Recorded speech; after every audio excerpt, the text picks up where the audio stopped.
Good morning children, welcome to my YouTube channel. बच्चों, आज हम सॉल्व करेंगे एक्सरसाइज 14.1 का 6 क्वेश्चन, जो ओल्ड एनसीईआरटी में 14.1 एक्सरसाइज है और न्यू एनसीईआरटी में 13.1 एक्सरसाइज है।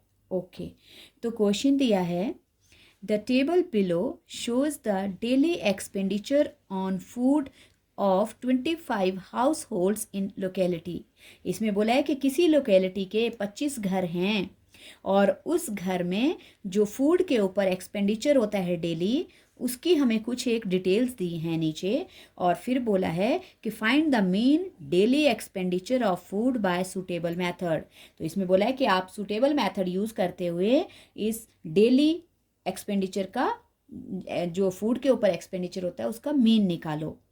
तो मीन निकालने के लिए सबसे पहले हमें डेटा दिया है, डेली एक्सपेंडिचर की रेंज दी है हमें 100 और 150 के बीच में। जो फैमिलीज, जो हाउस होल्ड खर्च करते हैं वो हैं 4, 150 और 200 के बीच में करते हैं 5, और 200 250 के बीच में करते हैं 12 हाउसेस, एंड 250 और 300 के बीच में 2, और 300 और 350 के बीच में भी 2। तो इसके लिए सबसे पहले तो बच्चों हम कॉलम बना लेंगे। कॉलम में हमें डेली एक्सपेंडिचर दिया है। ओके, डेली एक्सपेंडिचर और इन रुपीज़ में है ये। सो ये क्लास इंटरवल हम इसको बोलेंगे, दिस इज़ क्लास इंटरवल। और क्लास इंटरवल में हमारे पास क्या क्या है बच्चों? हमारे पास है 100 to 150।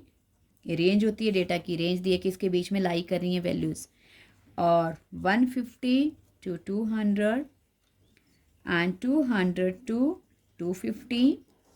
Okay, 250 to 300 and 300 to 350। Okay बच्चों, ये हमें गिवन है। और नंबर ऑफ हाउस होल्ड्स मतलब कितने घर हैं वहाँ पे उस लोकेलिटी में, और जो घर हैं वो कितने घर 100 और 150 के बीच में एक्सपेंड कर रहे हैं। तो उनका एक्सपेंडिचर है 100 और 150 के बीच में है 4 हाउस होल्ड, 4 फैमिलीज़।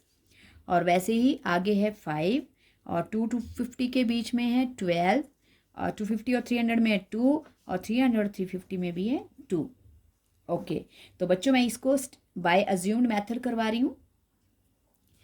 अब ध्यान देना, सबसे पहले तो एक्सआई निकालना है, हमें क्लास मार्क निकालना पड़ेगा। तो क्लास मार्क निकालने के लिए, क्लास मार्क का आपको पता ही है क्या क्या होता है। अपर लिमिट, इसको लिख ही लो बच्चों, कई बार आपसे क्वेश्चन में पूछ लेते हैं। Upper limit plus lower limit of classes divided by 2। तो वैसे ही हम इतनी देर से निकाल रहे हैं इसको। जैसे अगर मैंने 150 और 100 को प्लस किया तो हमारे पास कितना बना बच्चों? हमारे पास बन गया 250। और 250 को क्या करेंगे? अब हम इसको डिवाइड करेंगे, 2 1 ज़ा, 2 2 ज़ा, 2 5 ज़ा। तो पहला एक्सआई क्लास मार्क हमारे पास आ गया 125। और दूसरा है बच्चों 200 और 150 डिवाइडेड बाय, ये बन गया 350। इसको भी करेंगे अब डिवाइड, 2 1 ज़ा, 2 7 ज़ा, 2 5 ज़ा। तो ये बन गया बच्चों 175। तो देखो अब हमारे पास 125 और 175, ये जो हमने दो वैल्यूज़ निकाल ली एक्सआई की, इनमें 50 का डिफरेंस है। तो आगे आप 50 ऐड करते हुए नेक्स्ट वैल्यूज़ निकालेंगे। सो 175 में 50 प्लस करेंगे बच्चों, तो हमारे पास बन जाएगा 225। 225 में 50 प्लस करेंगे 275। 275 में 50 प्लस करेंगे 325। तो अब बच्चों वैल्यूज़ बड़ी बड़ी आ रही हैं। तो जब हमारे पास बड़ी बड़ी वैल्यूज़ होती हैं तो या तो हम अज्यूम्ड मेथड यूज़ करते हैं या स्टेप डेविएशन। बहुत ही बड़ी वैल्यू, देखो अगर छोटी छोटी वैल्यूज़ है तो डायरेक्ट मेथड, क्योंकि उससे डायरेक्ट मेथड से इजीली यूज़ हो जाएगा, वो मल्टीप्लाई करके आंसर आ जाएगा। और अगर उससे थोड़ी बड़ी हैं, आपको ऐसे लगता है कि ज़्यादा बड़ी नहीं है वैल्यू, ना ज़्यादा ही छोटी है, तो अज्यूम्ड मेथड यूज़ करोगे। और अगर आपके पास बहुत बड़ी बड़ी वैल्यूज़ हैं थ्री डिजिट्स में है सारी वैल्यूज़, तो आप उसमें स्टेप डेविएशन मेथड यूज़ करोगे। और डायरेक्ट मेथड एक और स्टेप होता है जिसमें आपका जो क्लास इंटरवल है वो ना तो हॉरिजॉन्टली उसके बीच में डिफरेंस इक्वल होता है और ना ही वर्टिकली इक्वल होता है, तब भी हम डायरेक्ट मेथड यूज़ करते हैं। ओके, तो ये आ गया एक्स आई। अब बच्चों, अब हम क्योंकि हम अज्यूम्ड मेथड यूज़ कर रहे हैं, तो अज्यूम्ड मेथड में आपको पता है हमें डी आई निकालना पड़ता है, और डी आई का फॉर्मूला होता है क्या, एक्स आई माइनस ए। एक्स आई में से जब हम ए को माइनस करते हैं, जो हमने अज्यूम्ड वैल्यू की होती है, तो हमें डी आई मिलता है। तो सबसे पहले तो ए निकालते हैं। सबसे पहला जो काम है वो ए निकालने का होता है। तो ए देखो, हमारे पास 5 वैल्यूज़ हैं, 2 हम ऊपर ले लेंगे, 2 नीचे ले ली, बीच की बच गई हमारे पास 225। और ये जो 225 है ये है हमारा पास ए, जो हमें अज्यूम करनी है वैल्यू। तो हमने अज्यूम कर लिया 225। अब हम निकालेंगे डी आई। 125 माइनस 225, तो क्या बचा बच्चों, अगर 225 और 125 अगर हम इनको माइनस कर रहे हैं तो क्या आएगा, हमारे पास बचेगा -100। ओके, ये आ गया -100। और 175 और 225, 175, 225 एंड 175। ओके, तो यहाँ आ गया बच्चों 50, ये बच जाएगा 50। फिर 225 से 225 तो आ गया 0। अब 275 से 225 माइनस करेंगे तो क्या बचेगा 50। 325 से 225 माइनस करेंगे तो आ जाएगा 100। ओके, अब हम निकालेंगे एफ आई डी आई। किसको मल्टीप्लाई करेंगे, फ्रीक्वेंसी को और डी आई को। तो फ्रीक्वेंसी हमारे पास कितनी है बच्चों, 4, यहाँ 100, 100 4 ज़ा 400, साइन आ गया माइनस का। फिर 50, 55 ज़ा 250, क्योंकि 5 5 से 25 और 0 आगे 0, 25 52 ज़ा 100 और 200 ज़ा 200। ओके बच्चों, तो अब क्या करेंगे, अब हम इनको, अब माइनस वाली वैल्यू आपस में प्लस, प्लस वाली आपस में। ये ध्यान देना बच्चों, अगर यहाँ पे तुमने गड़बड़ कर दी तो फिर आप लोगों का क्वेश्चन गलत हो जाएगा, तो इसलिए कंसंट्रेट करना।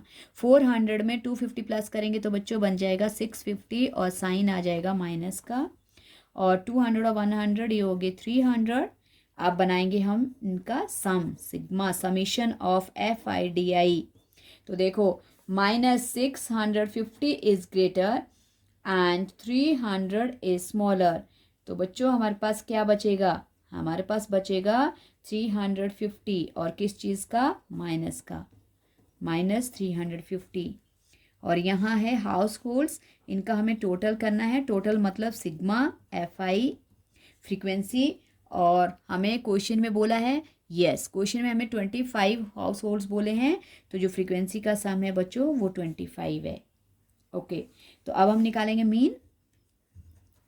ओके, मीन एक्स बार से रिप्रेजेंट होता है, और क्योंकि हम अज्यूम्ड मेथड यूज़ कर रहे हैं तो इसलिए अज्यूम्ड मेथड का फॉर्मूला है A plus bracket sigma sum of F I D I upon sum of frequency.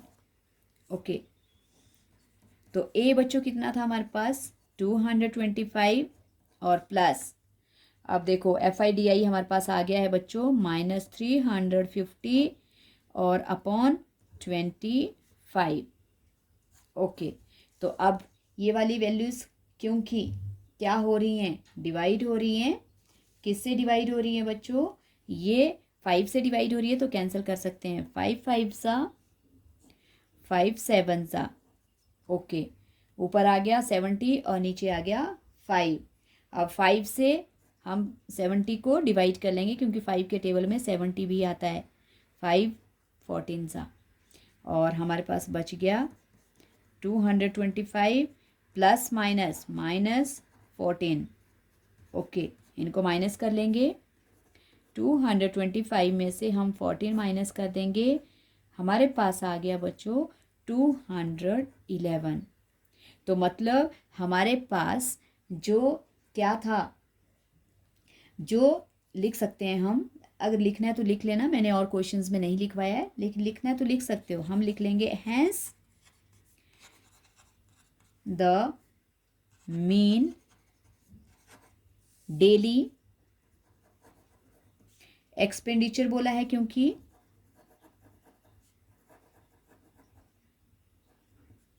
Expenditure of food is ₹211। तो यही हमारे पास आंसर है बच्चों। आई होप आपको ये क्वेश्चन समझ आ गया बच्चों।